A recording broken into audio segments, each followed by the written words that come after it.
Hello students, मेरा नाम है नरेश चौधरी। आज आपके लिए चैप्टर नंबर 1 का सेकेंड पार्ट लेके आया हूँ। इसके अंदर हम लोग स्टेट ऑफ मैटर, फर्स्ट के अंदर हमने देखा था, ठीक है। फिजिकल चेंजेस जो थे हमने वो देखे थे कि कौन कौन से उसके अंदर फिजिकल चेंज है, फिजिकल नेचर है, वो हमें इस चैप्टर में स्टडी करना है, ठीक है।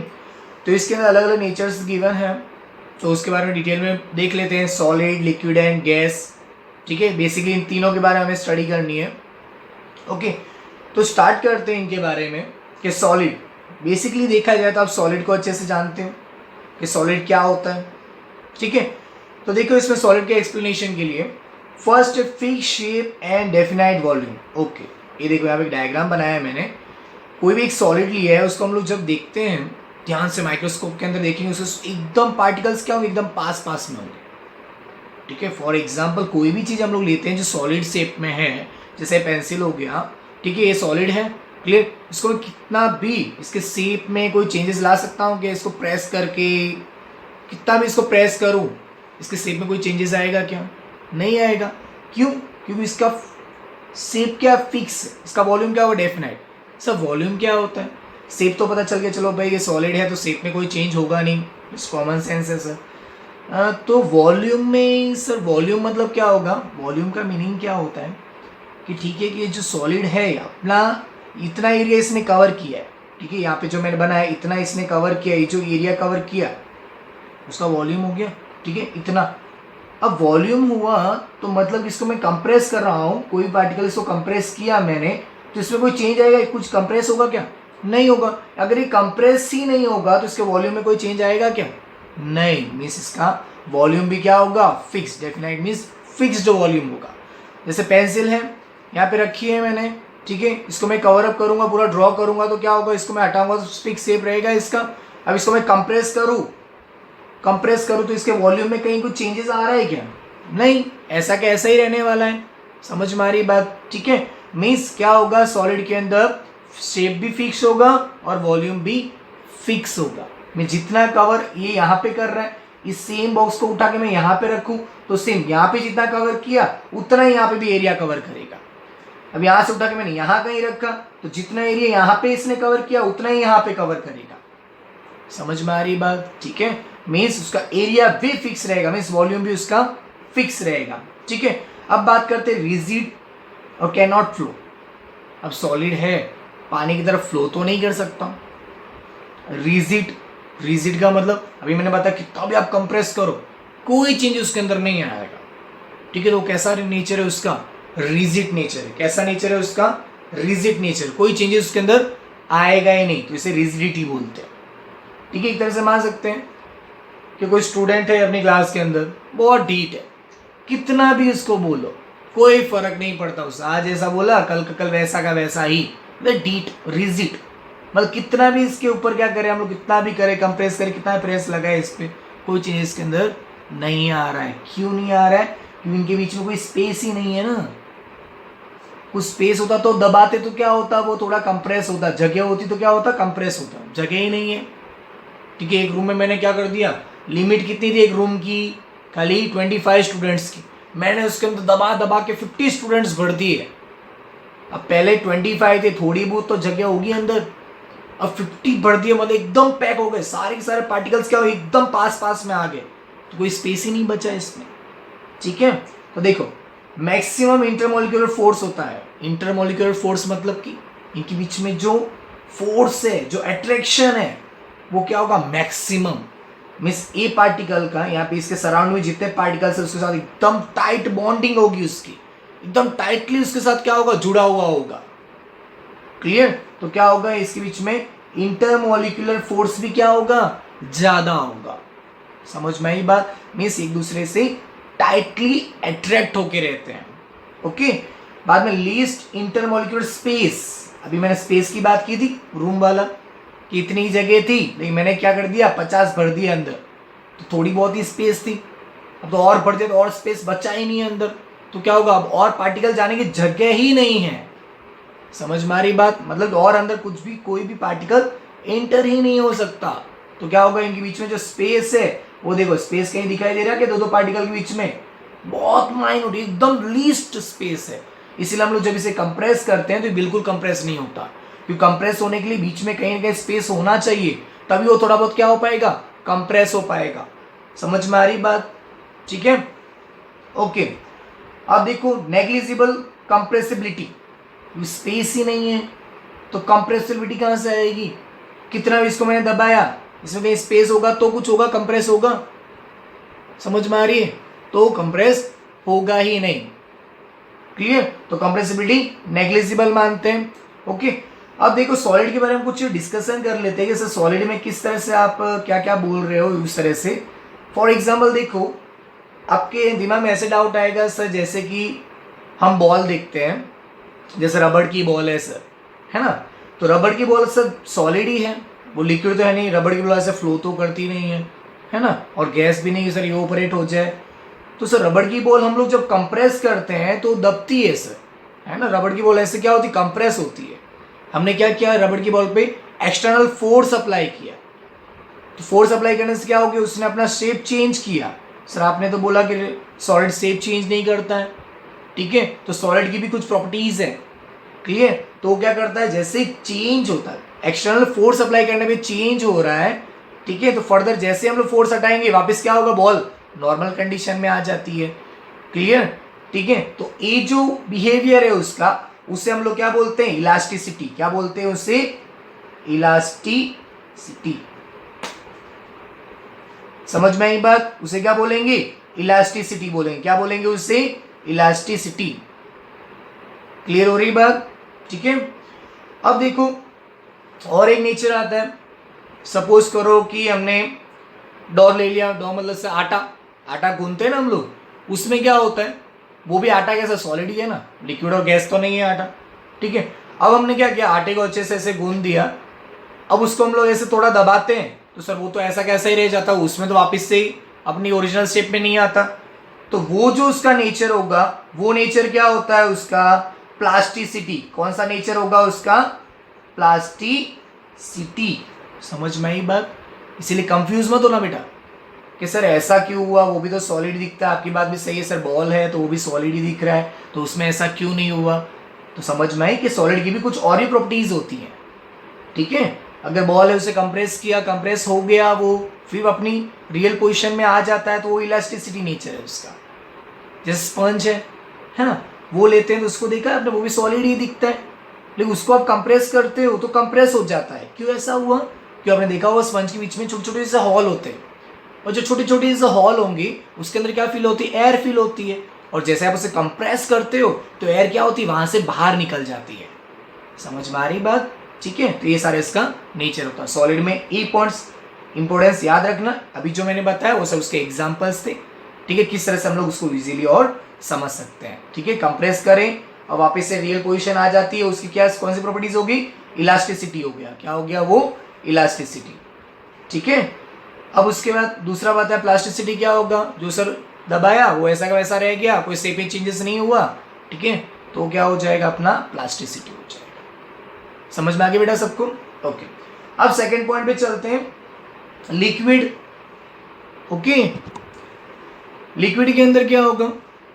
ठीक है, अब देखो इसमें क्या है, नो फिक्स्ड शेप।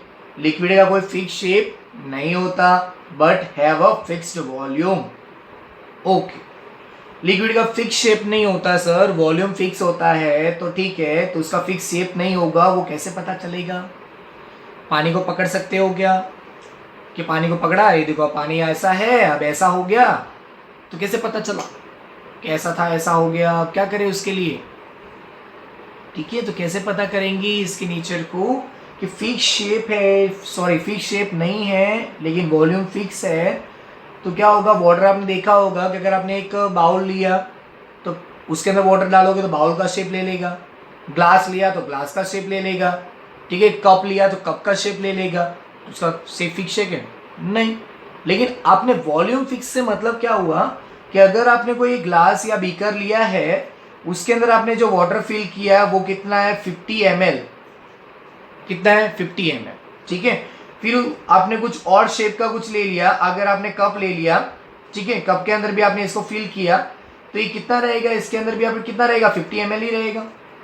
इसके वॉल्यूम में कोई चेंज किया आपने नहीं, आपने 50 ml लिया तो 50 ml ही आप दूसरे में डाल, लेकिन दोनों में शेप क्या हो गया, चेंज हो गया। यहाँ पे इसके शेप का हो गया था और यहाँ पे इसका शेप ले लिया। समझ में आ रही, मीन्स इसके जो शेप है वो फिक्स नहीं है, लेकिन उसका जो वॉल्यूम है, अगर 50 यहाँ पे होगा इसके अंदर तो कोई सी और में डालोगी तो उसके अंदर भी 50 रहेगा, और किसी बाउल में कोई भी शेप का कोई भी चीज लेते हो उसके अंदर आप डालोगे उसका शेप ले लेगा, लेकिन उसका जो वॉल्यूम है वो क्या रहेगा, फिक्स रहेगा। समझ में आ रही बात, ठीक है, वॉल्यूम में कोई चेंज नहीं होने वाला है। Okay, not rigid can flow, ये रिजिड नहीं है, ये रिजिड मतलब फिक्स नहीं है, चेंज हो सकता है, ठीक है। और ये क्या करता है, फ्लो भी कर सकता है, गैस सॉरी लिक्विड है, इजीली फ्लो कर सकती है ना, ठीक है। अब देखो इसके अंदर जो वाटर लेते हैं, ठीक है, एक मैंने ऐसे स्लाइड जैसा बना दिया, ऐसे मैंने स्लोप बना दिया यहाँ पे एक, और यहाँ से मैं क्या करके अलग अलग लिक्विड यहाँ पे स्प्रेड कर रहा हूँ। पहले मैंने क्या कर दिया, वाटर डालना स्टार्ट किया, फिर मैंने क्या कर दिया, हनी ले लिया यहाँ पे, ठीक है। पहले वाटर में फ्लो करवा रहा हूँ तो वाटर क्या होगा, जल्दी से फ्लो हो जाएगा। हनी लेता हूँ, हनी क्या करेगा, धीरे धीरे फ्लो होगा, क्यों, उसकी डेंसिटी ज़्यादा है, उसकी विस्कोसिटी ज़्यादा है, ठीक है, तो क्या होगा, वो धीरे धीरे फ्लो होता है। तो उसकी क्या नेचर बोला हमने, फ्लूइडिटी, ये जो नेचर होता है उसे क्या बोलते हैं, फ्लूइडिटी। मीन्स वाटर की फ्लूइडिटी क्या है, ज़्यादा है, और हनी की फ्लूइडिटी क्या हो गई, कम हो गई, क्या हो गई, कम हो गई। समझ में आ रही बात, ठीक है, ओके। अब इस तरह से देखो, रिजिड नहीं है मतलब चेंज कर सकते हैं इसको हम लोग बाद में। Intermolecular force less than solid, intermolecular force क्या हो गया, less than solid, means solid की कंपैरिजन में इसके अंदर इंटरमोलिक्यूल मीन्स एट्रैक्शन जो होगा पार्टिकल्स के बीच का वो क्या होगा, सॉलिड की कंपैरिजन में कम होगा, बट मोर देन गैस, लेकिन गैस की कंपैरिजन में इनके बीच में जो बॉन्डिंग है वो क्या होगी, ज्यादा होगी। समझ में आ रही बात, ठीक है, ओके। उसके बाद क्या है, intermolecular space greater than solid, space greater than solid, solid के बीच में देखा आपने, यहाँ पे देखो ऊपर, इसके बीच में क्या इंटरमोलिकुलर स्पेस एकदम कम मतलब नेग्लिजिबल था, लेकिन यहाँ पे देखो स्पेस दिखाई दे रहा है बीच बीच में पार्टिकल्स में, और ये अरेंजमेंट क्या, रैंडमली अरेंजमेंट है, फिक्स अरेंजमेंट नहीं है इसका, रैंडमली अरेंज्ड है, ठीक है। तो क्या बोला, intermolecular space greater than solid, okay, but less than gases, लेकिन गैसेस से क्या है, कम, ठीक, क्यों गैसेस में और भी ज्यादा स्प्रेड हो जाएंगे। समझ में आ रही बात, ठीक है। अब देखो, compress to a little extent, मैं कुछ हद आप उसे क्या कर सकते हो, कंप्रेस कर सकते हो, ठीक है। तो कंप्रेसिबिलिटी भी इसके अंदर पॉसिबल है, क्लियर। सर जैसे एग्जांपल, मतलब कॉमन एग्जांपल लेते हैं, होली है, होली खेलते हो, उसमें मतलब गुब्बारे भरते हो, गुब्बारे, गुब्बारे में आपने पानी भर दिया, ठीक है, फिर उसे आप कंप्रेस करो, थोड़ा बहुत तो कंप्रेस होता है कि नहीं होता है, होता है ना, ठीक है। तो उसकी कंप्रेसिबिलिटी क्या है कि वाटर के पार्टिकल्स क्या है, थोड़े से देखो यहाँ पे लिक्विड है, लिक्विड में क्या होता है, बीच में इंटरमोलिकुलर स्पेस थोड़ा सा होता है, इसलिए आप इसे कंप्रेस करोगे तो क्या हो जाएगा, इसे शेप में चेंज हो सकता है, ठीक है। जैसे मैंने वाटर लिया है ना, बलून के अंदर भर दिया, उसे आप कंप्रेस कर रहे हो, ऐसे ही पता कर पाओगे, ऐसे वाटर हाथ में लेके तो आप ऐसे दबाओगे तो पता नहीं चलेगा ना कि सर वाटर के देखो सर वाटर के शेप में चेंज हुए, तो पॉसिबल ही नहीं है। तो क्या करेंगे, बलून के अंदर हमने वाटर फिल किया, फिर मैं उसे कंप्रेस कर रहा हूँ। कंप्रेस कब हो रहा है, जब वाटर के बीच में कुछ स्पेस हो तभी कंप्रेस हो रहा है। समझ में आ रही बात, ठीक है, ओके। इसके अंदर कुछ एक नेचर होता है जिसे हम लोग डिफ्यूज नेचर बोलते हैं। डिफ्यूजन हमने प्रीवियस पार्ट के अंदर पढ़ा था, ठीक है। इसी का जो फर्स्ट पार्ट है उसके अंदर हमने पढ़ा था, डिफ्यूजन प्रोसेस पढ़ा था, जो ओवनली क्या होता है, पार्टिकल अंदर सॉल्यूशन में डिसॉल्व हो जाता है अपने आप, बिना कोई फोर्स उसके ऊपर अप्लाई किए, ठीक है। फॉर एग्जाम्पल लिक्विड के अंदर आपने देखा होगा डिफरेंट टाइप की गैसेस आके इन्वॉल्व हो जाती हैं, ठीक है, होता है कि नहीं होता है। वाटर के अंदर क्या होगा कि कार्बन डाइऑक्साइड ऑक्सीजन क्या होती है, अपने आप अंदर आके डिसॉल्व हो जाती है, तभी तो अंदर जो एक्वेटिक एनिमल्स होते हैं, फिशेज होगा, जो भी एक्वेटिक एनिमल्स होते हैं वो क्या करते हैं, ब्रीथिंग के लिए ऑक्सीजन लेती हैं, ठीक है। तो वो वाटर के अंदर डिसॉल्व कैसे होता है, डिफ्यूज प्रोसेस से होता है। कौन सा प्रोसेस से होता है, डिफ्यूज प्रोसेस से होता है, ठीक है। प्रीवियस पार्ट के अंदर इसी का जो फर्स्ट पार्ट बनाया था उसके अंदर बताया मैंने पूरी प्रोसेस डिफ्यूजन की कैसे क्या होता है, ठीक है। समझ में आ गया बेटा। तो ये लिक्विड की बात होगी, ये इसकी फिक्स कैसे कैसे पॉइंट्स हैं, ये पॉइंट्स के अकॉर्डिंग आपको उसके एग्जांपल्स याद रख लेने हैं, कैसे कैसे एग्जांपल्स उसके अंदर पॉसिबल है। समझ में आ गई बात, ठीक है। एटमॉस्फेयर के अंदर भी जो एयर होती है, ठीक है, और जो लिक्विड वाटर है उसके अंदर किस तरह से गैसेस इंक्लूड होती है, ऐड होती है ना, वो डिफ्यूजन प्रोसेस से इजीली क्या होता है अंदर वाटर के अंदर मिक्स हो जाता है, और जो वाटर के अंदर ऑक्सीजन इन्वॉल्व हुआ, जो मिक्स हुआ, उसी का क्या करते हैं एक्वेटिक एनिमल उसका यूज करते हैं। ठीक है, समझ में आई बात? ओके, अब बात करते हैं गैस। अब थर्ड पॉइंट है गैस। गैस में क्या, नो फिक्स शेप। गैस का कोई फिक्स शेप होता है क्या कि सर ऐसा शेप का है गैस, ऐसा शेप का है? कोई फिक्स शेप नहीं होता गैस का। गैस को जहां से जगह मिलती है वहां से निकल जाता। ठीक है, नो फिक्स वॉल्यूम, उसका वॉल्यूम फिक्स नहीं होगा, शेप फिक्स नहीं है। समझ में आ गया कि मैंने अलग अलग बलून लिए, अलग अलग शेप के बलून लिए। ठीक है, एक बलून मैंने इस टाइप का लिया, ये ऐसा बलून लिया, एक बलून मैंने क्या किया, ऐसे हार्ट शेप का ले लिया। ठीक है, एक बलून में ले लिया ऐसा वाला बलून ले लिया। अब देखो इस तीनों में आप फील करोगे एयर को, तो क्या होगा, तीनों का शेप सेम होगा क्या? नहीं ना, तो क्या होगा, नो फिक्स शेप। वॉल्यूम भी फिक्स नहीं है। ठीक है, आपने क्या किया, वॉल्यूम ले रहे हो आप, कोई गैस लिया आपने, ठीक है, इसके अंदर फिल किया, इसके अंदर फिल किया, इसके अंदर फिल किया, कोई फिक्स हो रहा है वॉल्यूम? समझ में आ रही बात? ठीक है, कि गैस आपने इसके अंदर एक कोई बाउल ले लिया या फिर कोई भी एक पैक बोतल ले लिया आपने, ठीक है, उसके अंदर आपने गैस सेम अमाउंट की गैस फिल की, उसने बोतल के पूरे एरिया को कवर कर दिया। ठीक है, अब आपने क्या किया, एक बड़ा सा बीकर लिया, क्लोज बीकर, उसके अंदर वो सेम अमाउंट की एयर अंदर डाली आपने, तो क्या होगा, एयर पूरे क्या होगा, पूरे बीकर को कवर कर लेगा, मतलब कितना ही बड़ा बीकर क्यों ना हो। समझ में आई? इसलिए उसका वॉल्यूम भी फिक्स नहीं है। समझ में आई? वॉल्यूम भी आप सेम अमाउंट की गैस लेके अलग अलग में डालोगे ना, तो उसका वॉल्यूम भी चेंज हो जाएगा। ठीक है, जैसे वाटर में देखा था कि आप किसी भी अलग अलग बीकर में, ग्लास में, बोतल में आप डालते हो, तो लेकिन उसका 50 ml तो 50-50 ही रहेगा, कोई चेंज नहीं होगा। लेकिन क्या होगा, ये तो भाई जितना वॉल्यूम आप ले रहे हो भाई, इतना बड़ा लिया, उससे बड़ा लिया, उससे बड़ा लिया, तो गैस क्या होता है, पूरे फ्लास्क के अंदर, बीकर के अंदर, कोई भी आपने थिंग्स लिए उसके अंदर क्या होता है, पूरी तरह से स्प्रेड हो जाता है। ठीक है, इसलिए उसका वॉल्यूम भी फिक्स नहीं है। ठीक है, नॉट रिजिड, फिक्स नहीं है, रिजिडिटी नहीं है उसमें। ठीक है, इजिली फ्लो करता रहता है, कैन फ्लो। एयर तो पता ही है ना, इजिली क्या करती है, फ्लो करती रहती है, उसमें कोई भी। ठीक है, अब देखो इंटरमोलिकुलर फोर्स मिनिमम, अब ये मॉलिक्यूल कितने दूर है, तो इनके बीच में इंटरमोलिकुलर फोर्स जो होगा वो क्या होगा, एकदम लेस होगा। समझ में आ रही बात? ठीक है, तो इंटरमोलिकुलर फोर्स मिनिमम सबसे कम होता है गैस में, इसलिए गैस इजीली फ्लो कर जाती है। ठीक है, अब देखो बाद में इंटरमोलिकुलर स्पेस मैक्सिमम, फोर्स क्या है, मिनिमम, लेकिन स्पेस देखो मैक्सिमम स्पेस है। अभी हमने जितनी चीज देखी उसमें तब थोड़ा सा, अब गैस के अंदर एकदम खुली, एकदम फ्री, कोई बाउंडेशन नहीं, उस पर आराम से घूम सकती है, इधर उधर जा सकती है। क्लियर? और हाईली कंप्रेसिबिलिटी, सही है। ठीक है, बलून में मेले पानी भरा था तो क्या वो थोड़ा कम कंप्रेस होगा, अब खाली एयर भरो तो और ज्यादा कंप्रेस होगा कंपेयर टू वाटर। इसके अंदर स्पेस ज्यादा है, और स्पेस ज्यादा है तो उसको कंप्रेस करना भी इजी है। समझ में आ रही बात?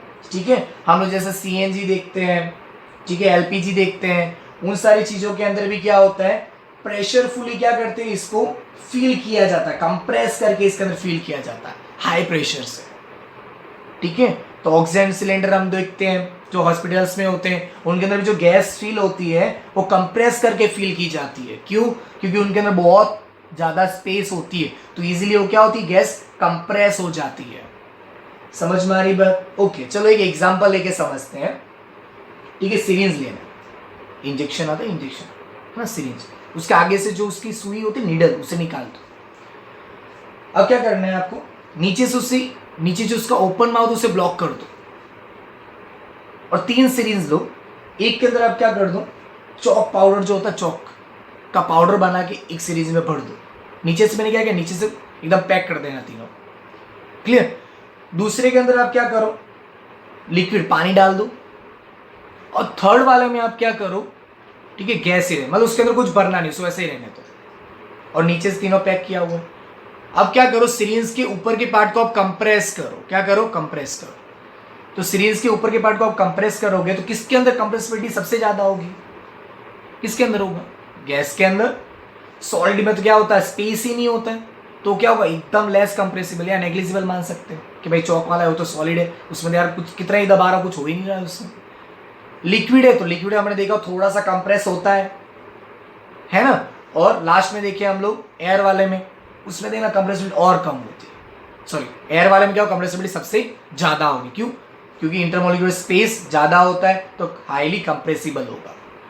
ओके, सिरिंज सर इससे पता नहीं चला सर, होली में यार पिचकारी विचकारी खेलते हो सर, आप 12 होली का एग्जाम्पल आते हैं, क्या करें उसके अंदर सारे पॉइंट्स मिल जाते हैं और इजी भी है ना, इजीली समझ जाओगे फटाक से।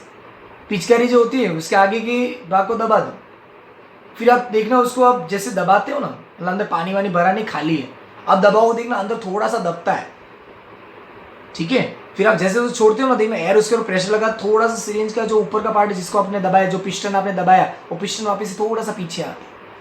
ऐसा फील किया होगा सबने, पिचकारी के आगे की मुंह दबा देने का, फिर पीछे से उसको दबाओ तो क्या होगा, थोड़ा सा कंप्रेस होगा, अच्छे से कंप्रेस होता है वो। फिर जैसे ही छोड़ोगे तो अंदर जो एयर प्रेशर, क्योंकि आपने आगे से पैक कर दिया है तो एयर बाहर नहीं निकल पा रही, तो वापस आपके ऊपर वो क्या करती है, प्रेशर लगा देती है। समझ में आई बात? ठीक है। और उसके अंदर आपने क्या करा, सॉलिड भर दिया, फिर आप कंप्रेस करो, होगा कुछ नहीं होगा, जैसा वैसे ही रहेगा कि सॉलिड रिजिड है, कुछ चेंज ही नहीं करता उसमें। ठीक है, लिक्विड भरते हो, पानी भरा आपने, आगे से दबा दिया, फिर आप दबाओ तो थोड़ा कंप्रेस होगा, लेकिन गैस में जितना कंप्रेशन हो उतना कंप्रेशन नहीं होगा। समझ में आ गई होगी आप बात, किस तरह से क्या पॉसिबिलिटीज होती है। ओके, ठीक है। अब देखो 3 मेन पॉइंट्स थे अपने, जो आपको बुक के अंदर भी दिए हुए, और मैंने जो सारे एग्जांपल्स बोले हैं, तो आप जैसे ये सारे नोट्स मैंने बनाए हुए, आप नोट्स ऐसे बना सकते हो, ये मेन पॉइंट ही लिखना होता है उसके अंदर, साथ में जो मैंने कुछ एग्जांपल्स दिए वो एग्जांपल्स भी आप एंटर कर सकते हो। मेन ये पॉइंट्स हैं, ये पॉइंट्स याद रखो तो एग्जाम्पल अपने आप बन जाएंगे। समझ में आ रही? और वीडियोस को देखूंगा थोड़ा सा पॉइंट साथ साथ में लिखते जाओ, समझते जाओ, और जैसे आपने आज इतने से पार्ट का वीडियो देखा तो उसको तुरंत ही क्या करो, टेक्स्ट बुक में से एक बार रीड कर लो, तो सारी चीज़ें एकदम सिंपल लगी, यार ये तो बहुत ईजी था, कि ये तो हमें आता ही था, सर ने क्या नया बता दिया इसमें। समझ में आई? बेटा साइंस है, सारी चीज़ें हमारे सराउंडिंग में हो चुकी होती, कुछ नया नहीं होता इसमें, खाली इसको समझाना होता है कैसे क्या हुआ, बस, और कुछ नहीं, आपको सब पता है। ठीक है, अब चलो हमने 3 पार्ट पढ़ लिए सर, प्लाज्मा, और 5th जो इसका स्टेट है बोन्स आइंस्टाइन कंडेंसेट, ठीक है, या कंडेंसेशन भी बोलते हैं।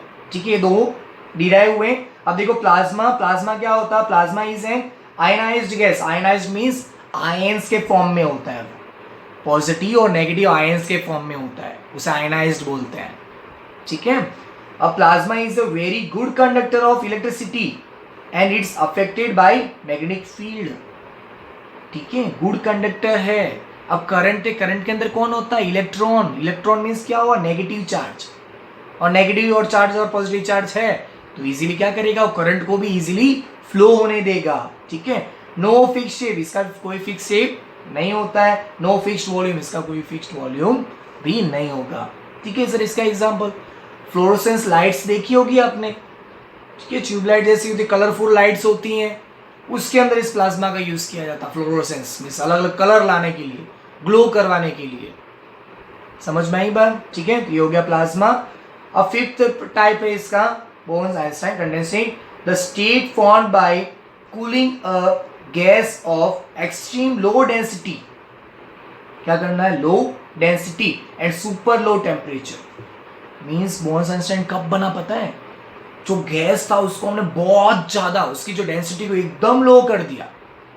ठीक है, डेंसिटी क्या होती है सर, बेटा डेंसिटी, डेंसिटी का मतलब होता है मास अपॉन वॉल्यूम। क्या होता है, मास अपॉन वॉल्यूम। ठीक है, उसका जितना मास डेंसिटी इक्वल है, तो जितना ज्यादा मास होगा डेंसिटी उतनी ज्यादा होगी, और वॉल्यूम जितना ज्यादा होगा मीन्स आप जगह जितना ज्यादा बढ़ा दोगे उसकी डेंसिटी उतनी कम हो जाती है। ठीक है, तो डेंसिटी ऊपर क्या होता है, मास अपॉन वॉल्यूम। तो क्या करते हैं हम लोग, डेंसिटी को एकदम कम कर देते हैं, एकदम लो। समझ में आई बात? ठीक है, एंड सुपर लो टेम्परेचर, मतलब टेम्परेचर भी एकदम लो कर देते हैं, जिसे हम लोग एब्सोल्यूट टेम्परेचर बोलते हैं। क्या बोलते हैं, एब्सोल्यूट टेम्परेचर। ठीक है, वो कितना होता है, -273 डिग्री सेल्सियस, -273 डिग्री सेल्सियस, या बोलते हैं 0 केल्विन, के ये ओके नहीं है, 0 केल्विन, ठीक है। ये क्या लिखा है मैंने, 0 केल्विन, 0 केल्विन, ठीक है सर। डिग्री सेल्सियस केल्विन क्या होता है, ठीक है। अगला वीडियो बनाऊंगा जिसके अंदर मैं सेल्सियस से केल्विन में, केल्विन से सेल्सियस में किस तरह से चेंज करते हैं, वो सारी चीजें मैं आपको अच्छे से, कुछ न्यूमेरिकल्स भी लूंगा उसमें, जिससे आपको और भी सिंपल तरीके से समझ में आ जाएगा, ठीक है। अभी इसका आप टेंशन मत लो, बस एकदम लो टेम्परेचर बोलते हैं ना यार, 0 डिग्री सेल्सियस पे आइस बनना स्टार्ट होता है, 0 डिग्री सेल्सियस पे आइस बनना स्टार्ट होता है। तो ये तो देखो -273 इतना टेम्परेचर कम किया, तब जाके मुझे बोर्न-आइंस्टाइन कंडेंसेशन मिला। समझ में आई बात, ठीक है। हाँ अब देखो प्लाज्मा में एक पॉइंट बता देता हूँ कि सर ये कैसे बना, कि जो गैस बना था, गैस को हमने और ज़्यादा क्या किया, उसको टेम्परेचर दिया, और ज़्यादा हाई उसको क्या किया हमने, टेम्परेचर दिया, तब जाके क्या बना, प्लाज्मा बना, मीन्स तब आयंस बने। टेम्परेचर हाई करने में गैस बना, गैस को और ज़्यादा टेम्परेचर दिया, तब क्या बना, प्लाज्मा बना। समझ में आ गई बात। ये 5 पॉइंट्स हमने देखे, क्लियर हुआ, ठीक है, ओके। अब देखो ये पॉइंट है, effect of matter change it's state. क्या भाई जो मैटर के स्टेट में चेंज होता है क्या, हाँ चेंजेस होता है ना यार, कॉमन है। क्या भाई जैसे मैंने वाटर ले लिया, सॉलिड है, आइस है, आइस को मैंने हीट किया तो किस में चेंज हुआ, वाटर में। वाटर को मैंने और हीटअप किया तो वेपराइज हो गया, मीन्स वेपर्स के फॉर्मेशन में हो गया, ठीक है। किस किस का मेनली इफेक्ट होता है इसके अंदर, देखते हैं। Effect of change of temperature, किस किस का effect of change of temperature, on increasing the temperature the kinetic energy of the particle increase, the particle overcome the force of the attraction and the matter changes into a new state, ठीक है। मैंने बोला था kinetic energy, मैंने बताया था kinetic energy का meaning क्या होता है, पार्टिकल्स का मोशन फास्ट हो जाना, मूवमेंट फास्ट हो जाना, उससे हम लोग क्या बोलते हैं, काइनेटिक एनर्जी बोलते हैं, ठीक है। फर्स्ट पार्ट के अंदर एक्सप्लेन किया है इसको मैंने, ठीक है। मीन्स काइनेटिक एनर्जी क्या होगा, मूवमेंट और ज़्यादा फास्ट हो जाएगा टेम्परेचर इंक्रीज करने पे, ठीक है। टेम्परेचर ज़्यादा होगा तो पार्टिकल्स क्या होंगे, फास्टली मूवमेंट करेंगे, मीन्स क्या करते हैं, एक तरह से वाइब्रेट करते हैं, पार्टिकल क्या करते हैं, ऐसे वाइब्रेट करेंगे, ठीक है। वाइब्रेशन होते होते क्या होगा, इसकी मूवमेंट भी बढ़ जाती है। जैसे सॉलिड है, उसको मैंने हीट किया, ठीक है, हीट करते क्या हो गया, उसके बीच में पार्टिकल्स में वाइब्रेशन क्रिएट हुआ, वाइब्रेशन क्रिएट होने से क्या हुआ, पार्टिकल्स एक दूसरे से दूर जाने लगे, और किस में चेंज हो गया, लिक्विड में, ठीक है। लिक्विड को और ज्यादा मैंने टेम्परेचर दिया तो उसकी एनर्जी और इंक्रीज हो, मीन्स वाइब्रेशन और फास्ट हो गया, ठीक है। मीन्स काइनेटिक एनर्जी और इंक्रीज हो गई तो क्या हो गया, पार्टिकल और ज्यादा दूर हो गए, तो क्या बन गया, गैसेस बन गया। मीन्स टेम्परेचर क्या करता है, स्टेट चेंज करने में अफेक्ट करता है, समझ में आया। जैसे आइस को हीट करेंगे वाटर, वाटर को हीट करेंगे तो वाटर वेपर, सो वापस कूल कर देंगे तो क्या बन जाएगा, वाटर बन जाएगा, और वाटर से वापस कूल कर दे तो आइस बन जाएगा। इसका कोई एग्जांपल है क्या, इसका तो आपको पता है, उससे वाटर लिया मैंने रेफ्रिजरेटर में रख दिया तो आइस बन गया। इसका कोई एग्जांपल बताओ, सोचो सोचो कि वाटर वेपर से यार वाटर कैसे बनेगा, वाटर वेपर से वाटर कैसे बनेगा, सोचो सोचो। जैसे हम लोग घर में कुछ भी किचन में काम कर रहे हैं, ठीक है, किचन में काम करते टाइम आपने देखा होगा कि भाई कोई भी पानी गर्म करा, उसके ऊपर ढक्कन रखा है, पानी गर्म होता है तो उसके अंदर जो वेपर्स निकलते हैं, अब ढक्कन हटा हुए देखना ऊपर क्या हो गया होगा, पानी पानी जमा हो जाता है। तो क्या हुआ, जो वेपर्स थी वो कूल हुई ऊपर आते ही, तो क्या हो गया, ऊपर आके क्या हो गया, वहाँ पे किसमें चेंज हो गया, वाटर में चेंज हो गया। समझ में आई बात, ठीक है। अब इसमें सारे टर्म्स ले रहा हूँ, कैसे क्या टर्म्स है। मेल्टिंग पॉइंट, मेल्टिंग पॉइंट क्या होता है, the temperature at which a solid melt to become a liquid at the atmospheric pressure is called the melting point. liquid, a liquid। अब देखो सिंपल तरीका, मेल्टिंग पॉइंट, मेल्टिंग मतलब क्या ना, melt होना। मेल्ट कौन होता है, सॉलिड होता है वो मेल्ट होता है, और किस में चेंज होता है, लिक्विड में चेंज होता है। इसमें ये बोला है जिस पॉइंट पे, मीन्स सॉलिड लिया आपने, आइस लिया, आइस को आप गर्म कर रहे हो, ठीक है, आइस को आप गर्म करोगे तो जिस पॉइंट पे आइस क्या हो रहा है, लिक्विड में चेंज होना स्टार्ट होता है। आइस जिस पॉइंट पे लिक्विड में कन्वर्ट होना स्टार्ट होता है, उस पॉइंट को क्या बोलते हैं, मेल्टिंग पॉइंट, ठीक है, ओके। अब देखो फ्यूजन, कंफ्यूज मत होना, फ्यूजन और इसमें the process of melting that is change of solid state into liquid, means ये चेंज है। फ्यूजन क्या होता है कि भाई मेल्ट होके सॉलिड से लिक्विड में चेंज हो गया, तो जो प्रोसेस हुई पूरा चेंज हो गया, उससे हमने क्या बोला, फ्यूजन। और मेल्टिंग पॉइंट क्या बोला, जिस पॉइंट पे सॉलिड लिक्विड में चेंज होना स्टार्ट होता है उसे हम लोग क्या बोलते हैं, मेल्टिंग पॉइंट बोलते हैं। और फ्यूजन जो पूरा कन्वर्ट हो जाता है उसे हम लोग क्या बोलते हैं, फ्यूजन बोलते हैं। समझ में आई बात। अब नेक्स्ट पॉइंट है अपना लेटेंट हीट। लेटेंट हीट क्या होता है, the heat supply during the change of state the temperature remaining constant is called latent heat. Latent heat से टेम्परेचर रिमेनिंग कांस्टेंट, इसमें ऐसा बोला चेंज ऑफ स्टेट, इस पे फोकस करना, change of state. Sir state change हो गया मतलब सॉलिड से लिक्विड में चेंज हो गया और लिक्विड से गैस में चेंज हो गया, तो उसमें ऐसा क्यों बोल रहे हैं सर कि टेम्परेचर अभी भी कांस्टेंट है। डाउट है सर, टेम्परेचर अभी भी कांस्टेंट है मतलब कैसे, सुनो ध्यान से। अब सपोज करो मैंने यहाँ पे आइस क्यूब्स ले लिए एक बीकर के अंदर, ठीक है। अब मैं इसे क्या कर रहा हूँ, हीट कर रहा हूँ, क्या कर रहा हूँ, हीट कर रहा हूँ। ये किस में चेंज हो रहा है, वाटर में चेंज हो रहा है। समझ में आई बात। अभी जब वाटर में चेंज हुआ तो 100% वाटर में चेंज हो गया क्या, कि कुछ कुछ अभी पीस थोड़े बहुत आइस भी रहेंगे यहाँ पे, कुछ कुछ पीस आइस भी रहेंगे ना, अभी 100% तो हुआ नहीं। अभी हीट देना स्टार्ट किया है तो हम लोग क्या करते हैं, जब हीट देते हैं तो आइस क्या पूरा पूरा एक साथ तो पानी नहीं बन जाता। समझ में आ रही क्या बोल रहा हूं मैं, एक साथ तो पानी नहीं बनता ना, धीरे धीरे धीरे क्या होता है, आइस वाटर में कन्वर्ट होता है। अब लेकिन आप ध्यान से सुनो, अब मैंने आइस का जो टेम्परेचर होगा, आइस का टेम्परेचर कितना होता है, 0 डिग्री सेल्सियस। क्या होता है, 0 degree Celsius, degree Celsius temperature measure करने की स्केल है, ठीक है। अब यहाँ पे भी देखो, यहाँ पे जो अभी वाटर का अमाउंट है, यहाँ पे कुछ वाटर है, उसका भी अभी तक अभी जो कन्वर्जन हुआ उस पॉइंट पे क्या होगा, 0 डिग्री सेल्सियस ही होगा ना। मीन्स सर आप क्या बोलना चाहते हो, समझ में नहीं आया। देखो आइस है, उसका टेम्परेचर 0 डिग्री सेल्सियस होता है, ठीक है। अब वो जैसे ही मेल्ट हुआ, थोड़ा बहुत पानी बना है ना, वो भी क्या होगा, सेम टेंडेंसी में ही कूल है, अभी पूरा नहीं होगा। पूरा हम कब मानेंगे, जब पूरा जितना आइस था ना वो सारा का सारा क्या हो जाए, वाटर में कन्वर्ट हो जाए, ठीक है। पूरा ही वाटर में कन्वर्ट हो गया तब मानेंगे थोड़ा बहुत टेम्परेचर इंक्रीज हो, 1 डिग्री हुआ, 2 डिग्री हो गया होगा, क्लियर। लेकिन क्या हो, टेम्परेचर क्या होगा, सेम क्या होगा, क्योंकि 0 डिग्री पे ही क्या बनता है, आइस बनना स्टार्ट होता है। 0 डिग्री सेल्सियस क्या है, आइस में कन्वर्ट होना स्टार्ट होता है, ठीक है। तो 0 पे वाटर भी है, अब कन्वर्ट होना स्टार्ट हुआ वो आइस में, तो दोनों के देखो सेम टेम्परेचर पे हुए कि नहीं हुए। उस तरह एग्जांपल ले लेते हैं कि भाई वाटर लिया, ठीक है। वाटर किस में चेंज हो रहा है, वेपर में चेंज हो रहा है। वेपर में कौन से डिग्री पे चेंज होता है, 100 डिग्री सेल्सियस पे वेपर में चेंज होना स्टार्ट होता है। मेरे वर्ड पे फोकस करना, स्टार्ट होता है, ठीक है। तो वेपर में स्टार्ट हुआ मीन्स 100 डिग्री सेल्सियस पे तो वाटर भी था ना, 100 डिग्री सेल्सियस पे वाटर भी था ना, ठीक है। तो 100 डिग्री सेल्सियस पे तो वेपर होना स्टार्ट होता है। तो ये देखो जो पॉइंट है उससे हमने क्या बोला, लेटेंट हीट। इसे बोलते हैं क्या होता है, अंदर छुपी हुई हीट है, अंदर क्या हिडन हीटिंग होती है, समझ, इसे बोलते हैं लेटेंट हीट। समझ में, इसी का जो कन्वर्जन है इसे भी बोलते हैं latent heat of fusion, latent heat of vaporisation.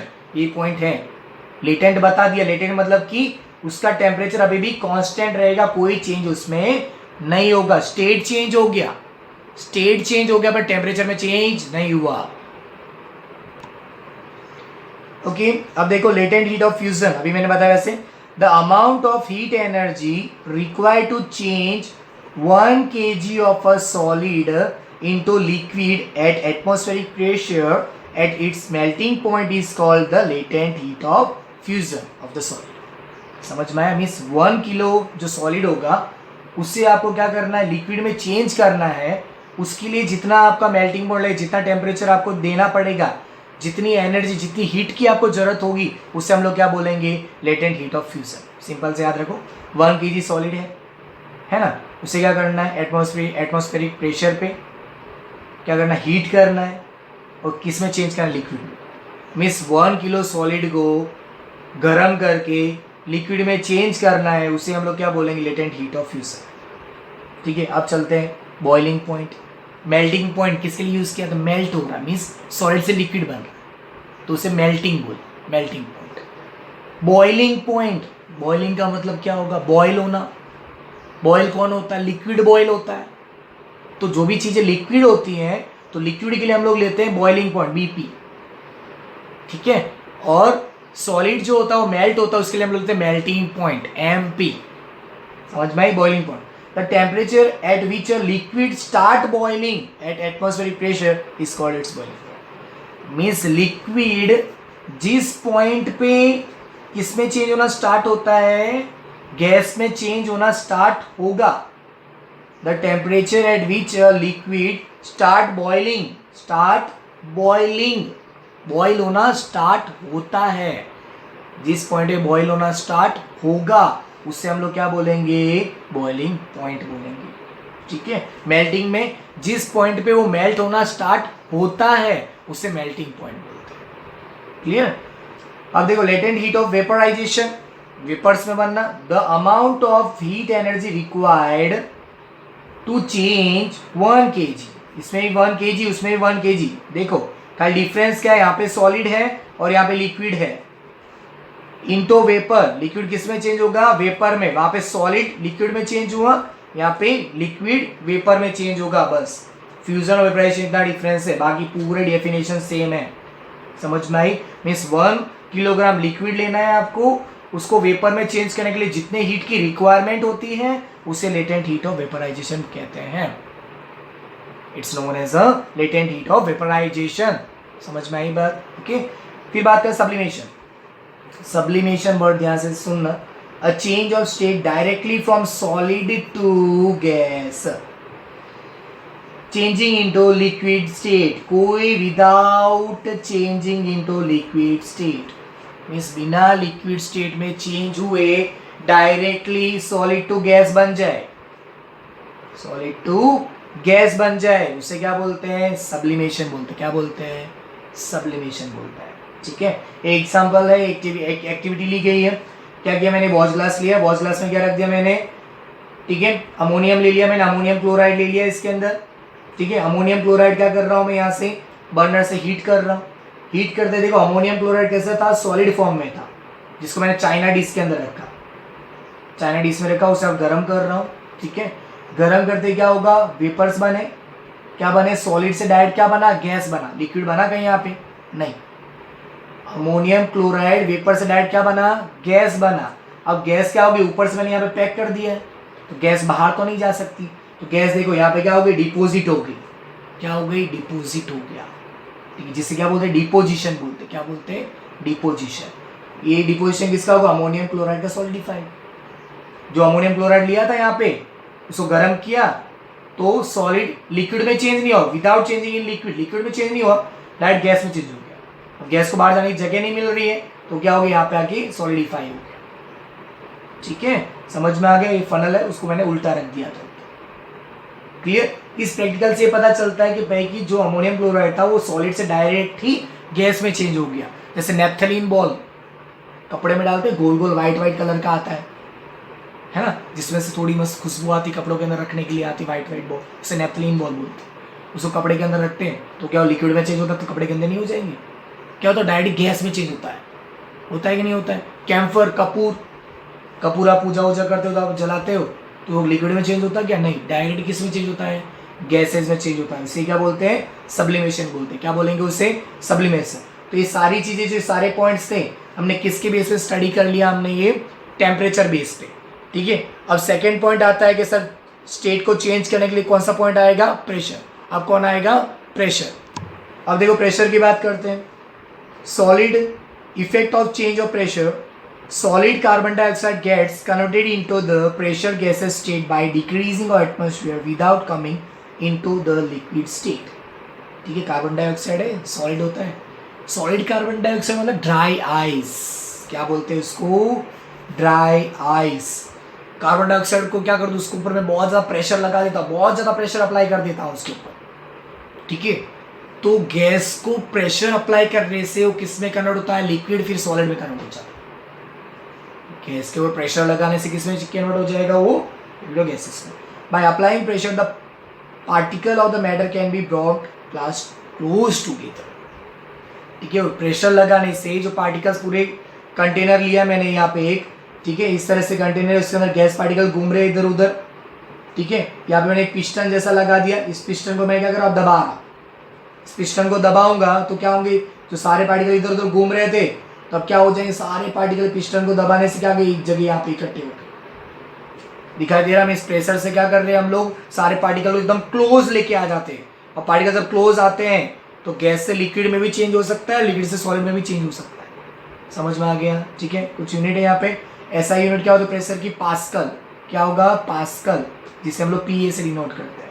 और 1 एटमॉस्फेयर शॉर्ट में लिखा है एटीएम, एटमॉस्फेयर है। 1 एटमॉस्फेयर इज इक्वल टू होता है 1.01 × 10⁵ पास्कल, इसकी मेजरमेंट यूनिट है, ठीक है। अब देखो inter conversion of the 3 state of matter, ये मोस्ट आईएमपी रहता है, एग्जाम में पूछा भी जाता है।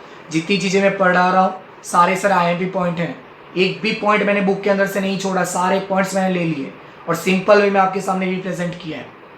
क्लियर। अब देखो यहाँ पे सॉलिड से लिक्विड में चेंज करना है तो क्या होगा, सॉलिड लिक्विड में चेंज हो, उसे क्या बोलते हैं, मेल्ट हो रहा है, मीन्स मेल्टिंग, या फिर क्या बोल सकते हैं, फ्यूजन। अंडरस्टूड, डिस्कस भी किया हमने। और लिक्विड से वापस सॉलिड बने तो उससे क्या बोलते हैं, सॉलिडिफिकेशन। सिंपल सा यार, लिक्विड सॉलिड बन रहा है, सॉलिडिफिकेशन, ठीक है। अब लिक्विड क्या बन रही है, गैस बनती है, तो लिक्विड से गैस क्या बोलते हैं, वेपर बन रहे हैं। वेपर बन रहा मीन्स क्या हो रहा है, वेपराइजेशन हो रहा है। जेशन मीन्स फॉर्मेशन, वेपराइजेशन या इवोपरेशन बोल सकते हैं, ठीक है। अब देखो गैस कंडेंस होके गैस को वापस कंडेंस कर दे तो क्या बन जाएगा, लिक्विड। कंडेंस मतलब ठंडा कर देना, गैस को कूल कर देना, कंडेंस कर देना, तो किसमें चाहिए, लिक्विड में। और गैस से सॉलिड बने, गैस से सॉलिड, उसे क्या बोले, डिपोजिशन, या फिर हम लोग क्या बोल सकते हैं, सेम सब्लिमेशन।